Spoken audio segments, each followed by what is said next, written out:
Chapter 1 Analysis. Now, before we even get started into Chapter 1, there's obviously a range of information preceding it, such as a note on Icelandic names, a note on Icelandic pronunciation, and I'm going to get a lot of the pronunciation wrong, I can assure you that.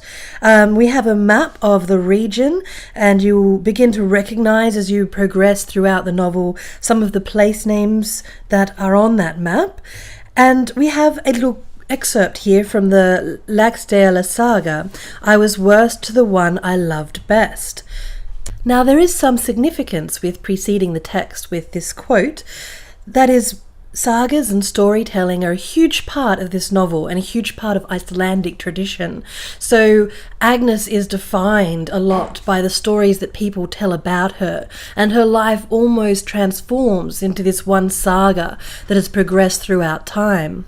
Not only that, but if you look on Wikipedia, the Laxdæla saga, you will see that it also features a love triangle, just as the story of Agnes has a bit of a love triangle going on between Sigga and Nathan and Agnes herself. The protagonist, the female protagonist of the Laxdæla saga, is also introduced as the most beautiful woman ever to have grown up in Iceland, and no less clever than she was good looking.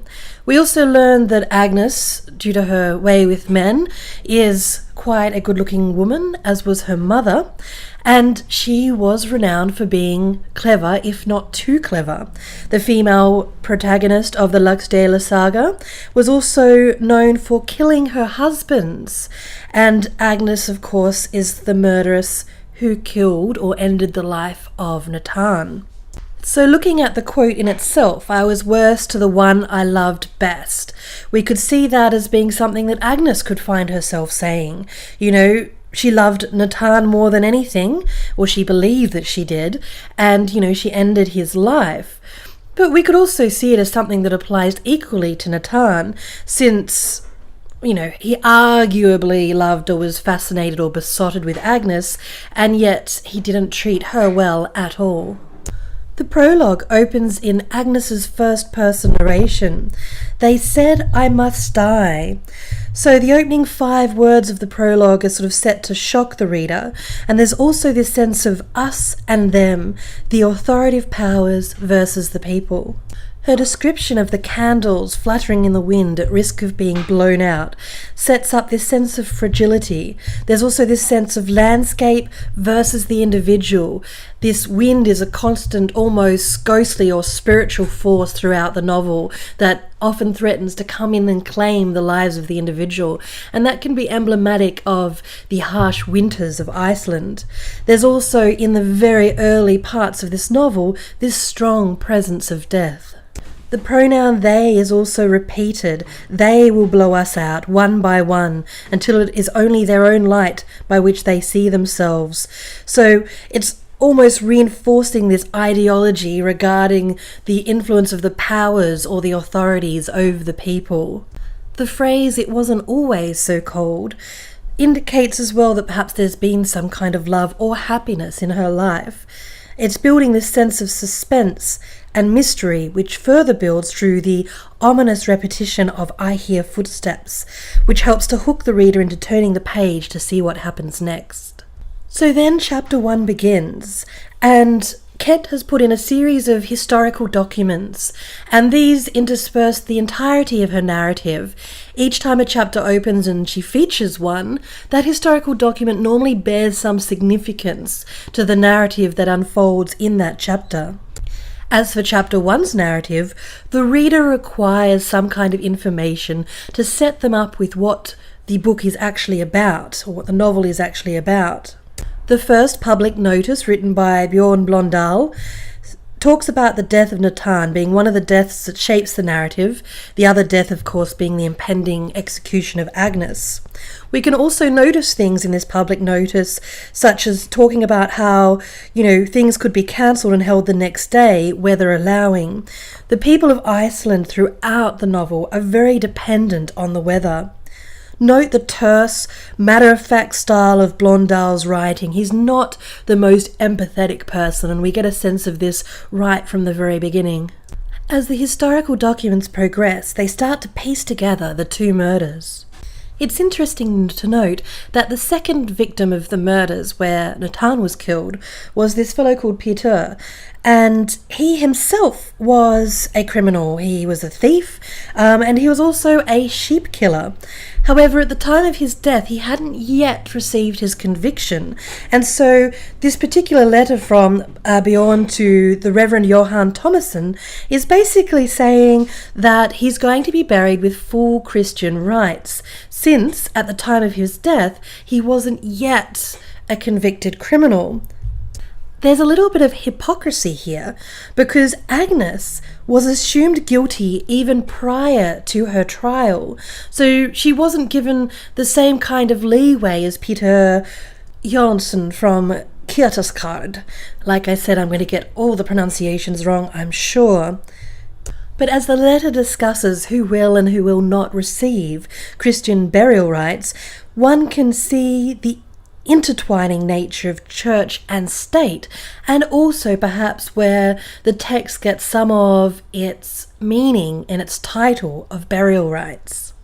Next we move to Blondal's letter to Reverend Torvador Jonsson. Words like young and under supervision emphasize Toti's inexperience. The use of the first-person pronoun in sentences like "I intend to execute the Illagustria murderers," we can see that Blondal has very personal motivations when it comes to punishing those who were accused of the crime, because he wishes to maintain power and authority over his people. As he makes Toti aware that he has been called to be the spiritual guide for Agnes, the phrase, orders that sermons of chastisement be delivered, shows this relationship between religion and punishment and fear for Blondal. He feels that Toti's role is to put the fear of God into Agnes's heart and to have her confess her wrongdoing in order to reinforce the legitimacy of Blondal executing her in such a public and brutal manner. This approach evolves throughout the novel and becomes very different to the way that Toti ends up carrying out his role.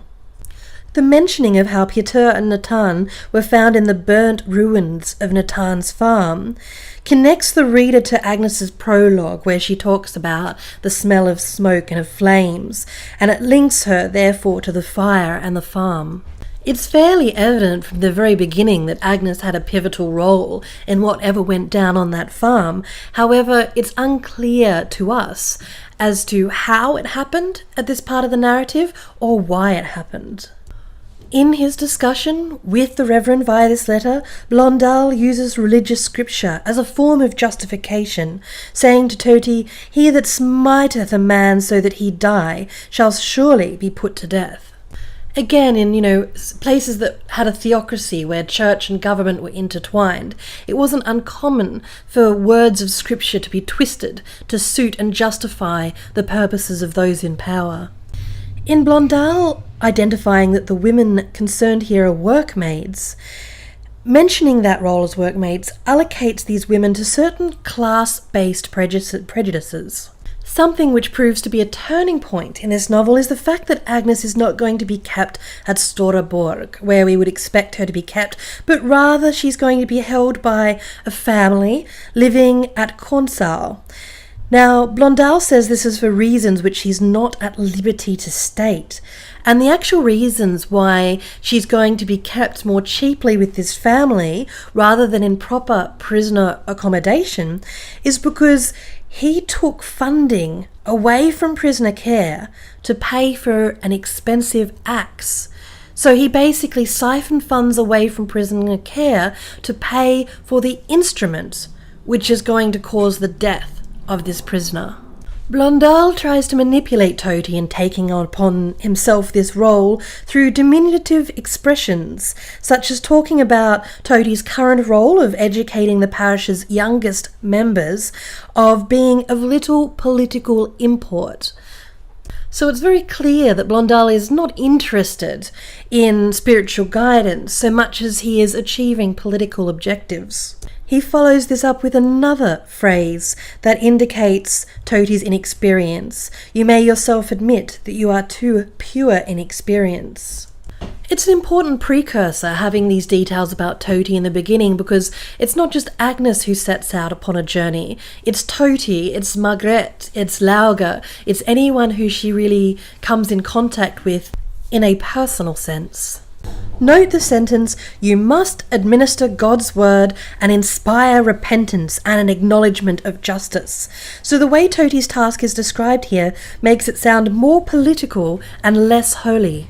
Blondal also indicates that he thinks Agnes herself is manipulative, even though it's ironic because in this particular letter he's being manipulative himself.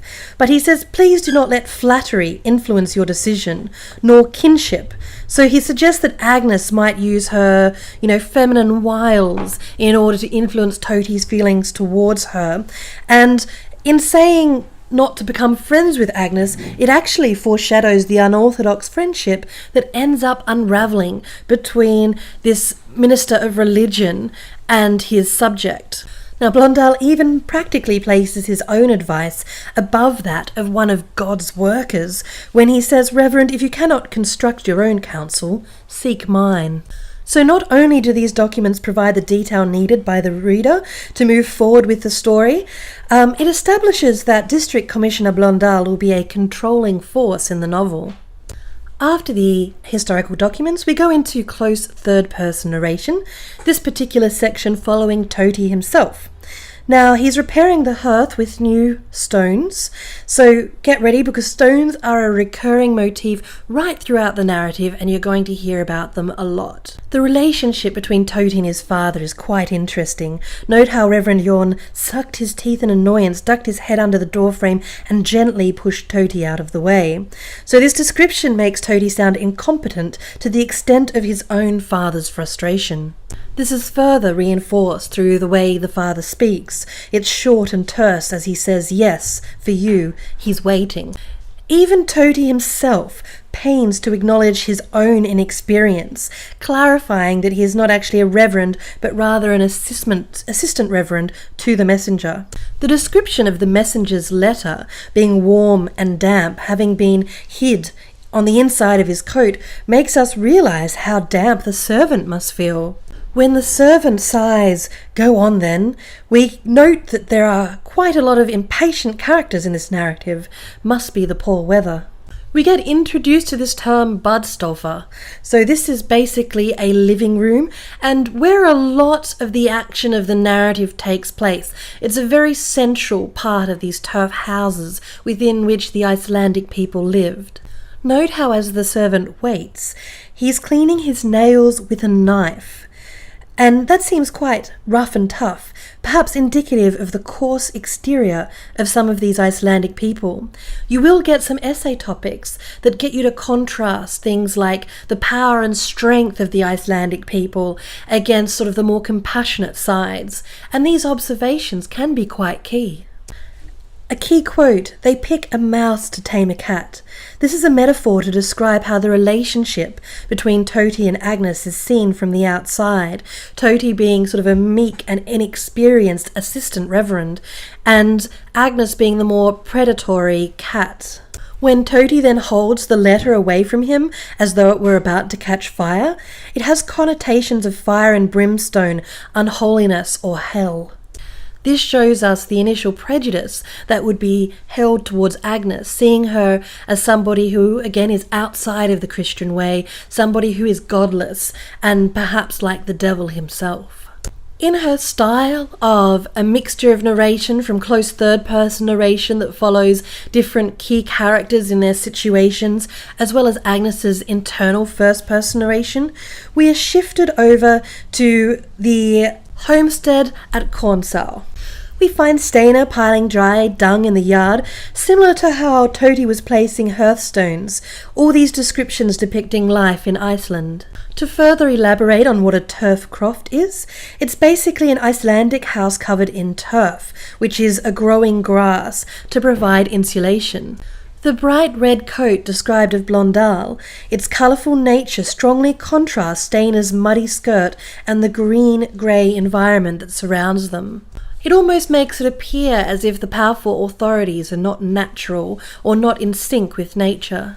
Descriptions of Steiner wiping her nose on her sleeve suggest that she's not in the upper class echelons of society. "Do you know who I am?" He looked for a glimmer of recognition. So this looking for recognition on behalf of Blondal and looking down upon Steiner portrays Blondal as quite egotistical. A range of descriptions illustrate and emphasize the class difference, such as how Blondal's coat was trimmed with silver buttons.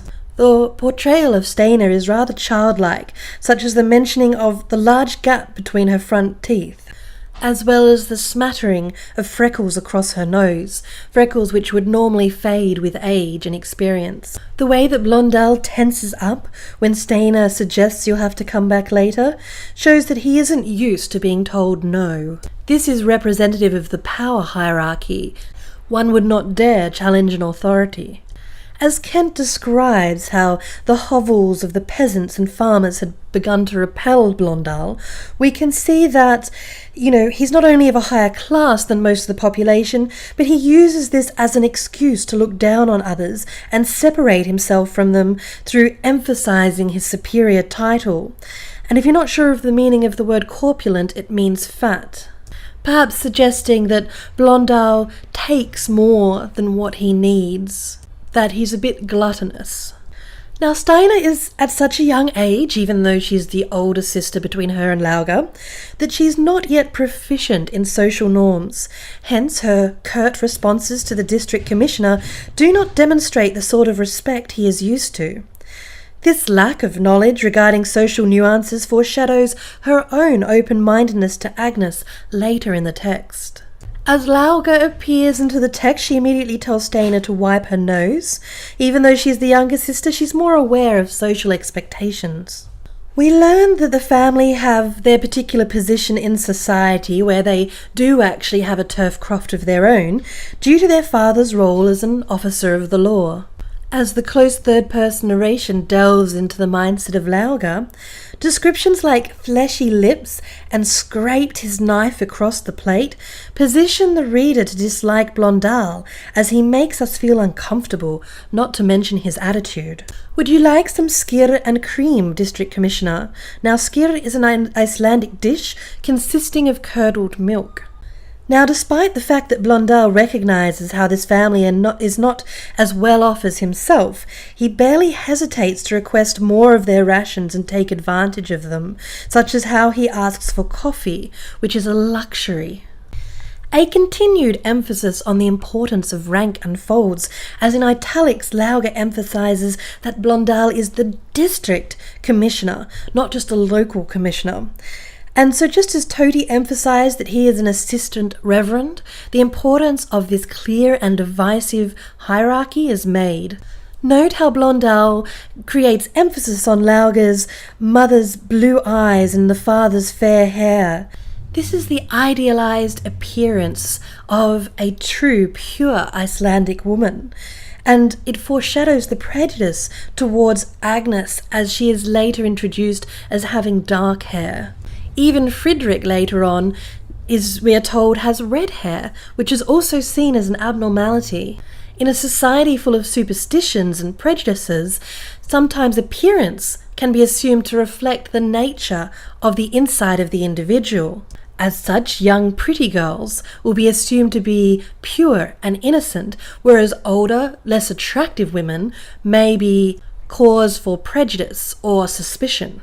Talking about how the trial was held at Blondal's home not only again makes it seem like a fairly biased or personal endeavour, but readers get the sense of the small, quaint nature of these remote communities, where private homes also become courtrooms and jailhouses. Note again the italics, where Blondal says, "and agree with my original sentence of execution." So the use of that first-person pronoun again, my, suggests that the sentence itself is personal. Again, with class, as you might be starting to sense being such an important part of this novel, in this hierarchical system, Take note of the various contrasts between the wealthier echelons of society, the poorer and the poorest, and how throughout the text they lord these positions over each other, which means that they kind of one-up themselves and try to put others down. One of those descriptions can be found in how the windows at Cornsau, their panes are made through dried sheep's bladder that has been pulled across and stretched across, whereas Blondal's windows are made of glass. So throughout this discussion between the girls and Blondal, it becomes fairly evident that the executions are to serve as an example to the rest of the community. Blondal says that the execution also brings with it an opportunity for our community to witness the consequences of grave misdemeanour. Blondal refers to Lauga as clever Sigaloig. Lauga being referred to as clever in this instance is simply because of her attention to fulfilling societal customs and norms, unlike her sister Steiner. Knowing one's place in this hierarchical system is what is considered to be clever. Blondal also tries to persuade the girls of the importance of their father taking upon himself the responsibility of housing Agnes through an appeal to patriotism. Icelanders, he continued, who would be able to fulfill their duties as government officials by providing this accommodation. So although their father Jon rides off to discuss the situation with Blondal later, it's seen that it is expected of him, not only as an officer of the law, but as an Icelander, to take upon himself this responsibility. It's so very odd when Blondal puts his hand on Steiner's shoulder and she recoils and he says to her, "You're not afraid of your own sex now, are you?" So it's a really odd thing to say. It almost applies that in this patriarchal system, she should be afraid of the opposite sex. So just as much as there are class barriers, there are also gender barriers as well, where the males are in charge. This particular scene leaves us with Steiners Anger. And although the scene initially depicted Steiner as the more naive one, it seems that she has actually a strong sense of justice, and perhaps does not permit the sort of class-based oppression that her younger sister abides. So it might not be that she's unintelligent, she might be very aware of what's going on, and just not approving of it. The next scene takes us to Jon and his wife Margret's journey back to Cornsau. Jon is described as a slightly stooped, wiry man of 55 winters, so winters appear to be a measure of survival in this region. The preceding descriptions cover more of the hazards of the day, the long distances they need to travel, and the toll it takes on their bodies. The common cold can kill in these times, so it would not be unusual to accompany a cough with a prayer, as Margret does. The section mainly gives more detail about the landscape and lifestyles of the people. The descriptions of the valley through which they are travelling link to Agnes's imaginings in her storeroom cell. It is summer in the valley, the sheep are bleating and birds darting across the fields, a scene of bright freedom as opposed to Agnes's dark imprisonment. Lauga, back home, is still stressing about how Steiner's conduct is going to affect their position in the class hierarchy, because social standing greatly affects quality of life. The great chasm that is seen to divide Steiner and Lauga is certainly formed by their opposing attitudes towards social expectations. The way that Kent here as the narrator stops to give insight into each character's thoughts makes this omniscient, all-knowing third-person narration. We discover that Steiner has actually burnt the official correspondence from Blondal in her moment of anger, which is not only irresponsible, it shows that she doesn't seem too concerned about the impact this might have on her father's position. She seems to be an individual who thinks more with her heart as opposed to her mind. Lauga is reassured by the fact that when Papi comes home, that he'll take charge. And in a patriarchal world, the men do hold the greatest responsibility as well as power. The comment about how they were still waiting for the farmhands to return from the merchants in the south indicates the system of trade and the necessity of planning ahead, as trips to acquire resources were long and with very little means of communication. We learn from the descriptions that salting, smoking, and other forms of preserving meat were necessary because trips to get fresh supplies were infrequent and often limited by the seasons. The description of how Margrethe glanced down at Lauga and gave her a warm look, although her lips barely moved, is exemplary of Margrethe's character. She has a warm heart, but is sometimes stony on the outside. Her remark about whether or not she's well, saying, "I'm still alive," shows that she's a pragmatist. She's very practical, similar to her daughter Steina. Jon's question, "Have we lost any animals?" shows that losing animals was a common occurrence in the harsh climate, thus easy for Jon to jump to this conclusion. The farm animals are a key component to their survival. Not only do they provide food, but they are a necessary part of the Cornsall family's contribution in this system of trade. The way that Lauga hesitates and then, setting the tray down on the bed beside her mother, drops to her knees and begins to untie the binds around Jon's shoes is an image of service to a male figure and also of the devotion from children to parents. The way that Lauga felt her stomach twist in a panic shows that she easily feels the brunt of criticism and expectations. Note that where Lauga might be more closely aligned to her father Jon, in her understanding of the hierarchical systems of power, Margrethe seems to have a similar attitude to the commissioner as Steina. Note the observation of how mud cracked off the leather of Jon's shoes. So for mud to have cracked off the leather in such a way, it must have been layered. Note also that his clothes were damp. This shows a sense of resilience as these Icelandic people have to travel through such harsh conditions. It's also evident that Steina lacks the formality and hesitations of her younger sister, as she sort of screams down the corridor, "You'll never guess who we have to keep locked up in our house." Note the passage, "Surely this is not something we're obliged to do." Margaret tugged at her husband's sleeve, but Jon shrugged her off, refusing to look at his wife's distraught face. So duty here comes first, family second, or because, obviously if you fulfill your duty, you can acquire privileges and good keeping for your family.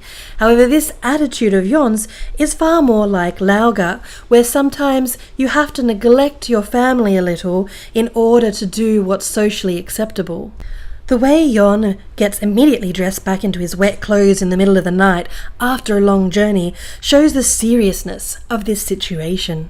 Because Steina doesn't really adhere to the social conventions, even the servant of the household, Kristen, feels as though she has some prerogative to scowl at Steina, who is technically on a higher social standing than her. Kristen does so because she would be annoyed at Steina for giving her time off the very day of the parents, her employer's return. Her absence on a day like this could lose her job. The way that Lauga says, "What did we do wrong?" shows that she initially sees Agnes's placement with them as a form of punishment. Margrethe's outburst, "This Agnes is a murderess, Jon. We have our girls, our workmen, even Kristen, we are responsible for others," shows that where Jon needs to attend to the duties of his role as district officer in order to provide for his family, his wife Margrethe plays a large role in the running of the family and the farm. Thus, it is in her nature to care for others. When Jon mentions that there will be remuneration for her custody, although it would likely be less money than was allocated to the case originally, since some was spent on the axe, Margaret pauses and her voice in response is subdued, most likely because she understands the importance of finances. She was, after all, recently talking about a new cow and how just one more animal could better their ability to yield resources and hire new farmhands.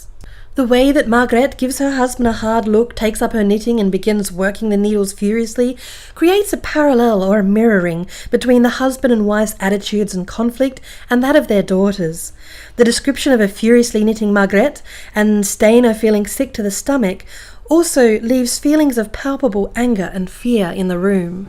The scene ends with Steina discovering a lump of gristle within the flesh that she is eating, but she swallows it, forces herself to in silence, because she knows that they cannot afford to waste food or opportunities.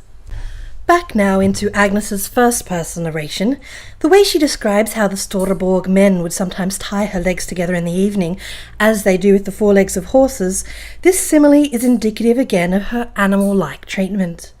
Later, referring to herself as a body, or showing how people look past her, all emphasize how she is not regarded as a human being. They don't know me. This short sentence, in contrast to the surrounding paragraphs, seeks to emphasize the difference between a name on paper versus a woman's life. This is the difference that Kent's writing hopes to illuminate, the real woman behind the historical documents and sagas, revealing that there is more to her story. I remain quiet. I am determined to close myself to the world, to tighten my heart and hold on to what has not yet been stolen from me. This is a significant quote in that it relates to how identities can be marred by the stories manipulated and told about them. I cannot let myself slip away. I will hold what I am inside and keep my hands tight around all the things I have seen and heard and felt. The poems composed as I washed and scythed and cooked until my hands were raw. The sagas I know by heart. She essentially withdraws into herself, thinking of poems she has composed and the sagas she has read. Agnes understands the significance of literature and storytelling, how a person's story and experiences form their identity. She doesn't want her words taken from her and twisted. The novel also alludes to the notion that the sagas represent something larger and more mysterious than ordinary life. The sagas are used as a counterpoint to the historical documents. The latter are in the male domain, whilst the sagas are in the realm of women. It is permissible for women to learn and speak of the sagas, but they're not permitted to produce official documents. Note her metaphor about speaking in bubbles of air. Bubbles of air, once touched, disappear. They cannot be held and kept or taken away from her. Agnes talks about how others will see and remember her as the whore, the madwoman, the murderess, the female dripping blood into the grass and laughing with her mouth choked with dirt. Now, when asked, some students suggest that Agnes herself is partly to blame for these perceptions of herself, as, just as we have read, she has resolved to not open up and challenge them. However, she sees the futility in doing so, as hardly anyone in her past has cared to know her real story.